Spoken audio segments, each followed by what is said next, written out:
우리 성도님들 안녕하세요. 우리 성도님들께서 기도해 주셔서 제가 목소리가 또 잘 나올 수 있게 되었습니다. 정말 감사드립니다. 그러면 제가 기도하고 5번째 시간 강의 시작하도록 하겠습니다. 예수님 감사합니다. 우리 사랑하는 성도님들에게 예수님을 선물해 주시고 오늘은 특별히 예수님께서 일으키신 그 하나님의 역사, 놀라운 기적에 대해서 우리가 말씀 나눌 텐데 주님께서 왜 기적을 일으키셨고 그리고 이 기적이 우리에게 무엇을 말씀하시는지 예수님의 음성을 듣는 귀한 시간 되게 하여 주시옵소서. 이 모든 말씀 우리에게 하나님 아버지를 선물해 주신 주 예수 그리스도 이름으로 기도드렸습니다. 아멘. 31페이지를 한번 보시겠어요? 31페이지를 보시면 예수님의 기적이 과연 사실이었을까부터 먼저 다루려고 합니다. 흔히 사람들이 예수님의 기적을 믿지 못한다라고 이야기할 때 그 근거로 드는 것이 무엇이냐면 비과학적이다 라고 이야기를 합니다. 그런데 그 사람들이 이야기하는 그 비과학적이다 라는 이야기가 성립되기 위해서는 흔히 우리가 과학이라고 이야기할 때 실험과 관찰이 가능해야 된다라고 이야기하지 않습니까? 그런데 예수님의 기적이 비과학적이다 라는 말은 사실은 말이 좀 잘 맞지 않는 그런 개념입니다. 왜냐하면 우리가 지금 살고 있는 이 시대가 예수님께서 사셨고 또 일하셨던 시대와는 약 2000년의 시간의 간격이 있거든요. 그래서 예수님께서 일으키셨던 그 기적을 관찰할 수도 없고 그 기적이 다시 한번 일어나는지 또 실험할 수도 없기 때문에 예수님의 기적이 사실이었느냐 사실이지 않았느냐라는 것을 확인하기 위해서는 과학적인 방법으로 접근하는 것이 아니라 이제 역사적인 방법으로 접근하는 것이 합리적이다라는 그 개념을 제가 써드렸습니다. 그럼 예수님의 기적에 대한 역사적 접근인데요. 강의 중간부에 보시면 역사는 기본적으로 어떤 사건, 이 사건이라는 말에는 이제 기적도 포함되는데 어떤 사건을 목격한 이들의 기록과 구술보고 또는 이제 증언이라고도 합니다. 이 기록과 증언에 의존합니다. 그게 이제 역사의 특징이고 정의인데 그리고 이를 기록하고 중요하다 판단되는 사건을 기술하는 여기서 해는 빼주세요. 역사가의 역할은 무슨 일이 일어났는지를 찾아내는 것이지 이게 일어났을 법했을까? 에이 이건 말도 안 돼 라는 것을 역사가가 판단하는 역할은 이제 1차적인 게 아니다라는 거죠.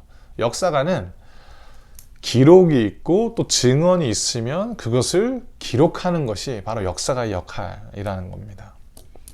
두 번째 문단, 따라서 역사적인 접근에 있어서 합리적인 태도는 기적이 불가능하다고 전제하는 것보다 기적이라 불리는 사건에 대해서 신중하게 역사적인 증거를 확보하는 것입니다. 이러한 기준으로 기적이라 불리는 일이라도 이 사건이 사실이라 확증해주는 충분한 역사적인 증거가 있고 또 목격자들의 진술이 있다면 그 기적을 역사적 사실로 볼 수 있다라는 겁니다. 레이먼드 브라운이라는 이 학자가 이제 예수님의 기적이 역사적으로 사실이었을 것이다 라고 주장하는 근거를 써드렸는데요. 제가 읽어드릴게요. 역사성은 우리가 무엇이 가능하고 그럴듯하다고 생각하느냐가 아니라 증거가 얼마나 오래되었고 이 부분 밑줄 그어주시겠어요? 증거가 얼마나 오래되었고 이 내용이 이제 번역문이어서 조금 부자연스러운 표현이 있는데 제가 조금 더 부연 설명을 해드리자면 가령 예를 들어서 1000년 전에 어떠한 놀라운 일이 일어났다고 한다면 그 1000년 전에 일어났던 놀라운 일에 대해서 기록하고 있는 그 문서가 그 일이 일어나고 나서 한 20-30년 안에 썼다면 신빙성이 있을 것입니다. 근데 1000년 전에 일어났던 그 놀라운 일을 기록하고 있는 문서가 약 600-700년 뒤에 써졌다. 그거는 약간 좀 신빙성 문제를 제기할 수 있습니다. 왜냐하면 이 기록이 사실이다라는 걸 누가 이제 썼어요. 근데 그것이 그 기록, 그 놀라운 일을 본 사람들이 많이 있었을 그 당시에 이제 그 사람들이 이제 생존해 있었을 때 그걸 썼으면 야, 이거 거짓말이야 아니면 이거 사실이야 라고 논쟁도 좀 일어날 수 있고 검증도 될 수 있는 기간이 있었을 텐데, 만약에 이 사건이 일어나고 막 수백 년 뒤에 썼으면 그거는 믿을 만한 게 못 된다. 근데 반대로 이 레이먼드 E. 브라운이라는 사람은 예수님의 이 기적을 기록하고 있는 첫 번째 가장 오래된 증거물은 복음서이고, 이 복음서가 썼을 당시에는 뭐 60년대에서 90년대 사이거든요. 복음서 기록된 것이. 근데 예수님께서 부활하시고 승천하셨을 때 그 연대가 AD 30 또는 한 34년 정도로 볼 수 있습니다. 그러면 예수님의 기적에 대해서 기록하고 있는 그 복음서의 연대는 예수님이 기적을 일으킨 연대랑 굉장히 가깝습니다. 그래서 복음서에 나와 있는 그 기록은 신빙성이 매우 높다라는 그 내용입니다. 32페이지. 예수님의 기적에 대한 역사적 기록인데요. 바로 그 내용을 제가 써드렸습니다. 예수님에 대한 가장 초기의 기록은 복음서였습니다. 사복음서 모두 주 1세기 내에 기록되었습니다. 이제 그 내용입니다. 60에서 90년. 따라서 예수님의 기적에 대한 가장 이른 시기의 기록이 뭐냐? 복음서입니다. 이 복음서가 기록된 시점으로 보았을 때 예수님의 기적을 목격하고 체험한 사람들과 그 주변 사람들이 생존해 있던 시기라는 것을 우리가 알 수 있습니다. 그 근거도 제가 밑에 나중에 관련 구절들을 말씀드리면서 또 설명해 드리겠습니다. 두 번째 문단, 예수님의 생애를 중심으로 기록된 복음서에는 예수님이 일으키신 기적에 대한 기록으로 가득 차 있습니다. 만약에 복음서에서 예수님의 기적을 제외하고 연구한다면 이제 예수님의 설교만 남게 되거든요. 근데 문제는 이 설교도 예수님이 일으키신 기적과 다 밀접하게 연관되어 있기 때문에 기적을 빼버리면 복음서에 남아있는 내용이 얼마 없습니다. 세 번째 문단, 또한 신약성경 외에 다른 유대인이 쓴 자료도 예수가 행하신 기적을 언급하는데, 이제 대표적인 인물이 요세푸스인데 이 사람이 유대교인이었어요. 그러니까 구약의 말씀만 하나님의 말씀이라고 믿는 그 유대교 신앙, 그 사람이었는데, 이 요세푸스도 유대 고대사에 예수님에 대해서 한 가지는 인정합니다. 뭘 인정하냐? 그는 기적을 일으키는 사람이었다라고 인정을 하는 거죠. 그러니까 요세푸스는 예수님이 메시아라고 믿지도 않았고 구원자라고도 믿지 않았고 하나님의 아들로도 믿지는 않습니다. 그러나 요세푸스도 부인할 수 없었던 수많은 증언들이 있었기 때문에, 즉 예수는 기적을 일으키는 인물이었다라는 이 증언들 때문에 요세푸스도 예수님이 기적의 사람이었다라고 이제 증언을 하는 것입니다. 그 내용이 이제 회색 박스에도 제가 넣어드렸고요. 그 다음에 요세푸스 밑에, 그 박스 밑에 유대교의 입장에서 기록한 바벨론 탈무드는 예수님이 마술을 행했다라고 기록하고 있고, 이스라엘을 미혹하다가 처형당했다라고 이제 주장을 합니다. 이 미시나라는 것은 이제 랍비 문헌이거든요. 이 본문 역시 예수님과 기독교를 막 강하게 논박하면서도 한 가지는 인정해요. 예수가 기적을 일으켰다. 즉 예수와 대척점에 있었던 그룹들도 예수님이 기적을 일으킨 것에 대해서 이들이 1세기 때 다 기록으로 남기고 있다라는 겁니다. 굉장히 흥미롭죠. 그 다음에 밑에 있는 내용, 로마 전성기를 대표하는 법학자 켈수스, 이 사람도 예수님이 기적을 일으키는데, 왜 이집트 하면 아직도 우리 정서에 뭔가 신비로운 일들을 일으킬 것 같은 마술사들이 많다라는 생각이 있잖아요. 이 로마 사람들도 그런 생각이 있었나 봐요. 그래서 예수는 어쩌면 이집트에 가서 마술을 배운 게 아닌가라고 이제 켈수스가 그렇게 추측을 하고 있고, 그 다음에 우리가 꼭 기억해야 될 것이 무엇이냐면, 현대인들은 의심이 많고 합리적인 추론을 잘하고 고대인들은 의심이 없었을 것이다 라고 생각할지는 모르겠지만 그렇지 않습니다. 고대인들 역시 그들 나름의 과학이 있었고 그들 나름의 이성이 있었고 그들 나름의 상식이 있었기 때문에 기적 앞에서 쉽게 믿음으로 반응하지 못한다라는 것은 시대를 막론하고 사람이라면 다 동일하다라는 것을 우리 성도님들께 또 제가 써드렸습니다. 여기 보시면 그 38년 된 병자 치유 그 위에 부분, 복음서는 예수님이 행하신 기적과 함께 목격자들을 기록하고 있다라는 거 밑줄 한번 그어주시겠어요? 왜 이렇게 자세하게 기록하느냐? 이 복음서라는 문서, 그리고 이 복음서라는 문서 안에 나와 있는 이 기적이 얼마나 신뢰할 만한 글인지 이 기록자들이 어필하기 위해서 자세하게 목격자들을 또 그때 당시의 상황을 기술하고 있는 것입니다. 한마디로 이겁니다. 확인해 보고 싶으면 그 동네에 가서 그 지역 사람들한테 확인해 봐라. 지금도 이들이 살고 있다라는 뜻입니다. 왜냐? 이 문서들이 처음 쓰여졌을 당시가 예수님이 부활 승천하고 나서 몇십 년밖에 지나지 않은 상황이기 때문에 몇십 년 전에 있었던 그 마을의 어마어마한 기적들은 이미 그 마을 사람들이 다 구전으로 다 공유하고 있거든요. 그래서 확인해보고 싶으면 반드시 확인하라 라는 것입니다. 38년 된 병자 치유부터 보시겠어요? 요한복음 5장 2절부터 5절 말씀인데, 예루살렘에 있는 양의 문 근처, 그리고 거기에는 기둥 5개도 있었다. 그리고 연못도 있었는데 그 연못 이름은 베데스다. 이렇게 요한이 이제 자세하게 기술하고 있는 겁니다. 왜냐? 그럼 베데스다 가서 확인해 보라는 거예요. 여기에 38년 된 병자가 있었느냐? 그 사람이 구걸하고 있었느냐? 그리고 그 사람이 치유를 받았느냐? 그런 것들을 확인해 보라는 거죠. 그리고 33페이지, 죽은 나사로를 다시 살리신 그 기적. 이 나사로가 살았던 지역은 베다니. 이 베다니에 가서 확인해 보라라는 거죠. 나사로라는 오빠가 있었고 마르다 마리아라는 여동생들이 있었던 그 가정. 그 가정 주변의 이웃 사람들에게도 당신들은 확인해 볼 수 있다라는 거고, 또 믿음이 흔들리는 세례 요한에게 예수님께서는 당신이 일으키신 기적을 통해서 무엇을 전하느냐? 밑에 제가 써드렸죠. 메시아 예언, 즉 이사야 35장 1절부터 6절에 나오는 그 메시아가 왔을 때 하나님의 기적들이 일어날 것이다 라는 것을 떠올리게 하시는 겁니다. 그래서 요한이 이 예수님의 말씀을 듣고 다시 믿음으로 예수님께 반응하는 걸 우리가 복음서를 통해서 알 수 있거든요. 즉 세례 요한도 예수님의 기적만큼은 신뢰하고 있었다라는 것을 이 복음서는 가르쳐 주고 있습니다.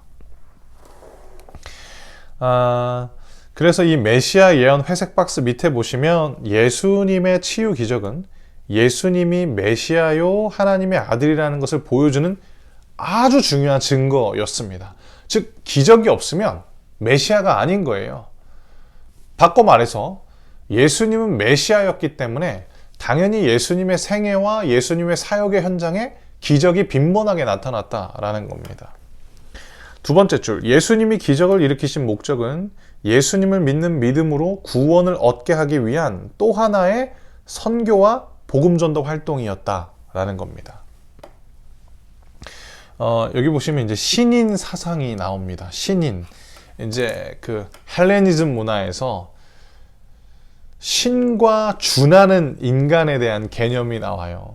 그래서 이제 안티크리스찬들이라든지 아니면 이제 기독교에 대해서 반박했던 사람들은 예수님의 이야기가 이 신인 사상을 베껴서 그러니까 지어낸 이야기가 아니냐라고 이야기를 하지만 그렇지 않다라는 내용을 제가 써드렸는데, 우선은 이 신인 사상에 있어서 굉장히 중요한 인물이 나오는데 제가 그때 작은 글씨로 써드렸잖아요. 이 첫 번째 문단의 두 번째 줄 아폴로니오스 밑줄 한번 그어주시겠어요? 이 아폴로니우스가 이제 신인 사상의 대표적인 인물이었는데, 이 아폴리우니우스의 전기문을 쓴 사람이 두 번째 줄 보시면 3세기 저술가 필로스트라스투스라는 인물입니다. 근데 이 아폴리우니우스는 1세기 사람이거든요. 근데 3세기에 썼대요. 그럼 벌써 200년의 간격이 있는 거죠. 그러면 일단 신빙성도 떨어지고, 그리고 복음서 연대는 복음서가 쓰여진 그 연대는 다 1세기 안에 다 쓰여졌는데, 이 아폴로니우스의 신인 사상 이 글이 쓰여진 연대는 주후 3세기거든요. 그럼 연대로 봤을 때도 누가 누구를 베꼈는지 우리는 아주 쉽게 알 수 있는 거죠. 오히려 헬레니즘의 이 신인 사상이 복음서에 나오는 기적을 일으키는 메시아를 베꼈을 확률이 매우 매우 높습니다. 왜냐? 200년이나 앞서 복음서가 쓰여져 있기 때문인 것입니다. 그 내용을 제가 써드렸습니다. 34페이지입니다. 기적을 통해서 전하는 예수님의 메시지인데요. 예수님은 기적을 통해서 하나님 나라의 현재성과 능력을 전하고 있는 것입니다. 특별히 축기 사역, 즉 귀신을 내쫓는 사역과 치유를 통해서 예수님이 전하고 싶은 메시지는 무엇이었냐면 하나님 나라가 현재 임했다라는 것입니다. 우리들의 삶 가운데 하나님의 나라가 도래했습니다. 왜냐? 예수가 오셨기 때문에. 그래서 그 근거로 예수님의 능력으로 말미암은 그 축기와 치유가 일어난다라는 것입니다. 축기를 보시겠어요? 귀신을 내쫓으심. 예수님은 축기를 어떻게 해석했느냐? 하나님 나라가 사탄의 지배를 공격한 사건이다라고 말씀하시고 또 그렇게 해석하십니다. 마가복음의 첫 축기 사역은 예수님께서 가버나움의 회당에 들어가셨다가 악령이 들린 자를 만나신 장면을 기록하는데요. 귀신이 소리쳐요. 나사렛 예수여, 우리가 당신과 무슨 상관이 있나이까? 우리를 멸하러 왔나이까? 나는 당신이 누구인 줄 아노니 하나님의 거룩한 자니이다. 근데 예수님께서 이들의 입을 다물게 해요. 귀신들이 예수님의 정체에 대해서 말하고 있잖아요. 당신은 하나님의 거룩한 자다. 우리가 당신한테 꼼짝을 못한다. 조금만 있다가 우리를 내쫓아라 라고 이야기를 하는 걸 사람들이 봤으면 굉장히 신기했을 법하거든요.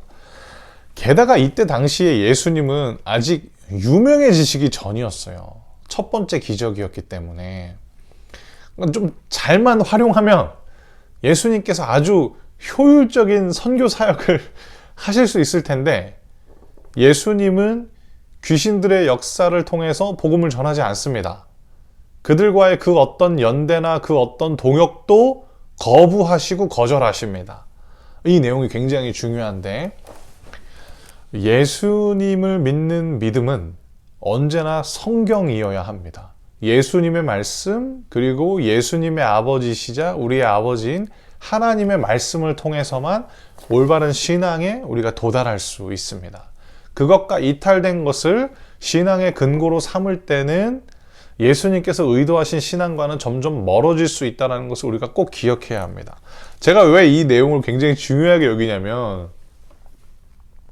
막 그런 내용 있잖아요. 왜 이렇게 케이블 채널에서 제가 봤나? 어디서 봤는지는 모르겠는데, 제가 예전에 군대에서 제가 근무 쓰고 있을 때 막 이렇게 상황실에 막 그런 걸 틀어놓은 거예요. 막 이렇게 무당들이 나와가지고, 그러니까 저만 근무 섰으면 제가 그걸 안 틀었을 텐데, 이게 저만 근무 선 게 아니라 누가 그걸 틀어놓은 거예요. 그러니까 무당들이 나와가지고 막 그런 내용을 하는 거예요. 이제 예수님의 그 태어난 날짜 있죠. 그거를 뭐 예를 들어서 뭐 경술년 몇 해, 몇 월, 며칠 막 이렇게 써가지고 막 이렇게 무당한테 보여준 거예요. 그럼 무당이 막 기겁을 하는 거예요. 이 사람은 내가 감히 점을 칠 수 없는 사람이다. 막 그거를 보여주면서 흥미롭게 다루는 거죠. 그러면 사람들이 역시 그게 우리들의 믿음의 근거가 될 수 없다라는 거예요. 오직 하나님의 말씀, 예수님의 말씀만이 예수님을 향한 믿음의 유일한 근거다라는 것을 꼭 기억해야 한다라는 것입니다. 치유로 바로 또 넘어가 볼까요? 34페이지 하반부. 예수님 행하신 치유의 기적 역시 하나님 나라 선포와 관련이 있는데, 헤롯 안티파스의 명령으로 옥에 갇힌 세례 요한은 그의 제자들을 보내서 예수가 정말 오실 그분인지 묻죠. 그러자 예수님이 이렇게 말씀하십니다. 너희가 즉 제자들한테 전하라는 거예요. 세례 요한의 제자들한테 너희가 가서 보고 들은 것을 요한에게 알리되 맹인이 보며 못 걷는 사람이 걸으며 나병 환자가 깨끗함을 받으며 귀먹은 사람이 들으며 죽은 자가 살아나며 가난한 자에게 복음이 전파된다 하라 라고 예수님이 말씀해 주신 거죠. 35페이지. 예수님은 인간의 타락에 따른 결과들이 뒤집어질 하나님의 마지막 구원, 즉 메시아 시대를 예언한 이사야 본문을 언급하시는데요. 이 이사야에 기록된 메시아 시대의 예언은 한마디로 무엇이냐면 하나님의 치유가 임한다 라는 것입니다. 즉 예수님의 치유는 인간의 타락에 따라서 정말로 이 땅에서 예를 들어서 가시 엉겅퀴가 일어날 거라고 창세기 3장에 말씀하고 있잖아요. 가시 엉겅퀴가 사라지고 다시 에덴이 회복되는 것을 다시 보여주는 거죠. 즉 천국의 그 기쁨과 천국이 가져올 회복을 맛보아 줄 수 있는 것이, 맛보게 하는 것이 바로 예수님의 치유 사건이다 라는 것입니다. 그래서 이 회색 박스 밑에 보시면 예수님의 메시지는 치유는 하나님 나라가 임했다는 증거이자 창조의 회복을 미리 맛보는 하나님의 은혜라는 거죠. 근데 되게 흥미로운 게 있습니다. 유대교는 시체, 나병 환자, 또 월경 중인 여인과 접촉하는 일을 부정한 사람으로 여겨요. 그러니까 그들도 부정한 사람으로 여기지만 그들과 접촉한 사람도 너는 정결한 상태가 아니다 라고 이제 멀리 하는데요. 근데 복음서에서 예수님의 모습은 좀 다릅니다. 오히려 그들에게 다가가시고 그들의 몸에 손을 대시면서 그들을 치유시켜 버립니다. 그리고 예수님은 여전히 정결한 상태로 남아 계시는 거죠. 이 말은 무엇이냐?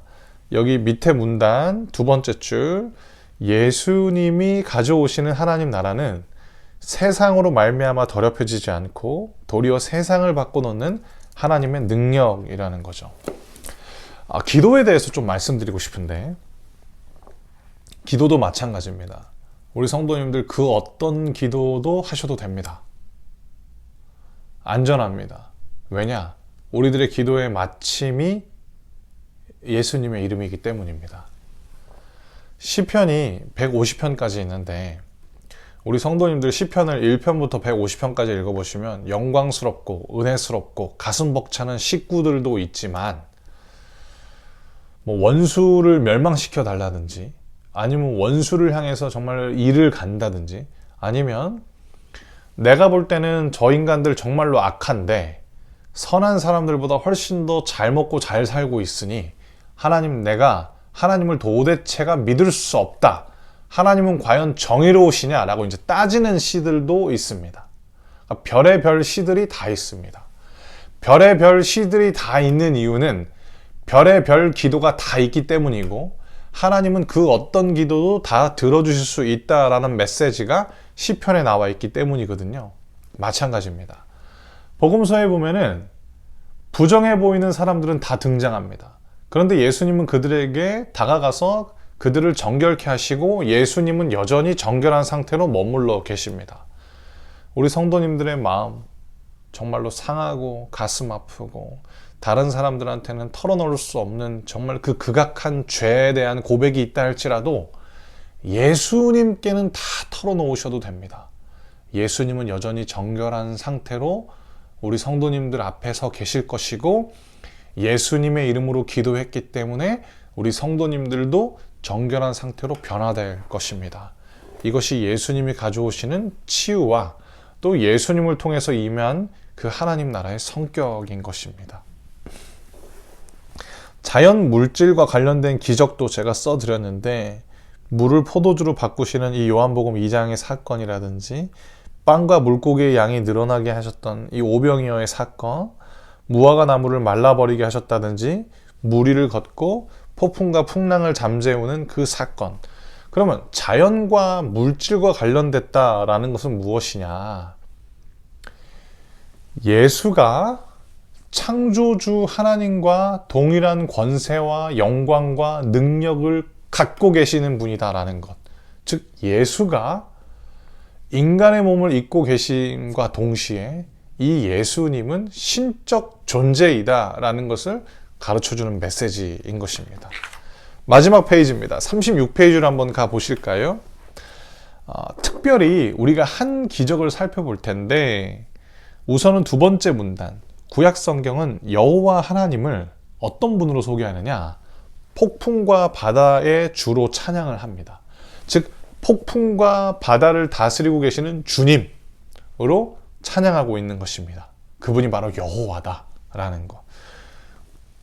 그 근거 구절을 제가 여기 다 써드렸어요. 이 내용이 왜 중요하냐면 구약 성경이 익숙한 유대인들에게 있어서는 이 여호와, 즉 폭풍과 풍랑을 잠잠케 하는 그 주님인 여호와 개념이 굉장히 익숙합니다. 그 개념이 익숙한 사람들 앞에서 예수님께서 폭풍과 풍랑을 잠잠케 하는 거죠. 그 내용. 우선은 시편 89편 9절 말씀을 보시겠어요? 여기서 주는 히브리어로 이제 아도나이인데 여호와 하나님을 일컫는 또 다른 이름이지 않습니까? 주는 거친 바다를 다스리시고 파도치는 물결을 잠잠하게 하십니다. 즉 여기서 이 주는 히브리어로는 아도나이고 헬라어로는 이제 큐리오스. 근데 이제 이 신약 시대에 이 큐리오스를 우리 성도님들께 말씀드렸는데 로마 제국에 있는 사람들은 율리우스 가문한테, 그 황제한테 큐리오스라는 호칭을 썼다면 유대인들에게는 이 큐리오스가 이제 여호와였고, 그리고 신약 시대의 예수의 사람들에게는 이 큐리오스가 여호와 하나님도 해당됐지만 예수에게도 사용했다라는 내용이 굉장히 중요한 개념이기도 합니다. 어째서 예수에게 이 큐리오스라는 개념을 쓸 수 있었는가? 그 근거가 되는 기적 사건이 바로 이 마가복음 4장 35절부터 41절 내용인 거죠. 살펴보겠습니다. 그날 저녁이 되자 예수님께서는 제자들에게 말씀하셨습니다. 호수 건너편으로 가자. 이게 갈릴리 호수입니다. 그래서 제자들은 사람들을 남겨두고 예수님께서 배에 타고 계신 그대로 모시고 갔습니다. 배 안에 예수님도 계셨던 거죠. 그때 매우 강한 바람이 불어와서 37절 파도가 배 안으로 덮쳐 들어왔고 물이 배 안에 차게 되었습니다. 예수님은 배 고물에서 베개를 베고 주무시고 계셨습니다. 제자들이 와서 예수님을 깨우면서 말했습니다. 선생님, 우리가 죽게 되었는데 돌아보지 아니하십니까? 먼저 이 개념부터 설명해 드릴게요. 이 사건에서는 복음서는 두 가지를 의미하고 있는데, 이 사건을 통해서 복음서는 두 가지를 의미하는데, 첫 번째, 하나님 아버지를 향한 예수님의 전적인 신뢰를 표현하고 있습니다. 예수님에게 아직 사명이 다 끝나지 않았거든요. 예수님에게 마지막 사명은 무엇이었냐면 십자가에서 생명을 내어드리는 것이었습니다. 이제 그게 이제 예수님의 마지막 사명이었고, 부활은 예수님이 혼자 한 것이 아니라 하나님이 일으키신 사건이거든요. 그러니까 예수님의 마지막 사명은 십자가였습니다. 예수님은 알고 계시는 거죠. 내 사명이 다하지 않았기 때문에 풍랑이 온다 할지라도 나는 아직 죽을 때가 아니라는 거죠. 그래서 예수는 풍랑 앞에서 하나님을 의지하는 믿음으로 주무시고 계셨고, 제자들은 이 풍랑 앞에서 이제 불안해합니다. 즉 복음서의 기자들은 우리에게 이 예수님의 모습을 보여주면서 첫 번째 메시지는 무엇이냐면 하나님 아버지를 향한 전적인 신뢰를 소개해 주는 거고, 또 두 번째 메시지가 무엇이냐, 이제부터 우리가 또 살펴볼 수 있습니다. 39절 제자들이 깨우니까 이제 예수님이 일어난 거예요. 근데 예수님께서 깜짝 놀랄 만한 일을 일으키시는데 바람 꾸짖고 호수에게 명령까지 합니다. 조용해라, 잠잠해라. 이 이야기를 하자 바람이 멈추고 호수가 잔잔해집니다. 40절 예수님께서 제자들에게 말씀하십니다. 어째서 너희가 무서워하느냐? 아직도 믿음이 없느냐? 이 믿음은 무엇이냐면 하나님 아버지에 대한 믿음입니다. 야, 하나님이 우리 지켜주시잖아. 니네 아직도 못 믿겠냐? 라고 이야기를 하면서 주무시다가 일어나셔서 예수님께서 파도를 꾸짖으시고 제자들을 보호해 주시는 거죠. 그런데 41절, 제자들에게 또 다른 두려움이 찾아왔습니다. 그 두려움이 뭐냐? 41절에 이 분이, 즉 예수님이 어떤 분이길래 바람과 파도도 순종하는 것일까 하고 서로에게 묻습니다. 이러면서 이야기가 끝납니다. 왜 이 질문을 하느냐? 뭔가는 알겠는데 감히 아무도 말을 못하는 거예요. 제자들도 유대인들이거든요. 유대인들에게는 유일신 사상이 굉장히 뼛속같이 이제 배어 있었습니다. 그들에게 하나님은 딱 한 분이세요. 여호와. 근데 자기들이랑 같이 식사하시고 자기들이랑 같이 잠을 청하시고 자기들이랑 같이 배에 함께 있었던 분이, 즉 대단한 인간인 줄로만 알았는데 이 예수님이 인간의 수준을 넘어선 겁니다. 이때 제자들이 알게 된 겁니다. 이분이 누구일까? 그러면서 이 이야기가 마치게 됩니다. 즉 예수님은 풍랑을 잠잠케 하고 파도를 잔잔하게 하시고 그 파도와 자연 만물을 향해서 명령하시는 것을 보면서 제자들은 이제 깨닫게 된 거죠. 저분은 하나님의 아들이다. 또는 하나님과 동등된 존재이다. 또는 하나님과 같은 신적 존재이다 라는 것을 깨닫게 되었다라는 것입니다. 한마디로 예수님은 기적을 통해서 늘 메시지를 제공하셨고, 이 예수님은 이 기적은 예수님의 또 다른 설교이기도 했다라는 것이 이 5과의 핵심입니다. 그래서 기적은 단순히 예수님이 놀라운 존재다라는 것만 밝히는 것이 아니라 예수님이 설교하셨던 하나님 나라의 의미, 즉 치유와 사탄 나라를 파괴시키는 그 강력한 능력을 보여주는 것과 동시에 예수님이 하나님과 같은 신적인 존재이니 이제부터 예수가 가져오는 구원은 구약 성경에 나타냈던 그 놀라운 사람들이 가지고 오는 잠정적인 회복과는 완전히 다른 영원한 회복이 될 것이다 라는 것을 우리에게 기대하게 만드는 그런 하나님의 메시지라는 것입니다. 여기까지가 5강의 내용입니다. 그럼 제가 기도하고 5번째 강의 마치도록 하겠습니다. 제가 기도하겠습니다.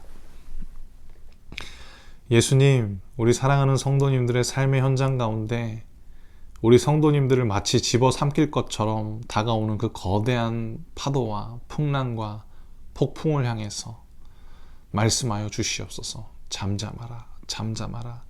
그리고 우리가 보게 하여 주시옵소서. 예수님을 거부하고 예수님을 믿지 않는 사람들은 단순히 그냥 성인으로만 생각하는데 우리는 예수님을 성인으로만 생각할 수 없습니다. 우리의 구원자이시오. 참 하나님의 아들이시오. 하나님과 동등된 우리의 주님이신 예수님을 올바로 보게 하여 주시옵소서. 예수님, 우리에게 주님을 향한 믿음 더하여 주시옵소서.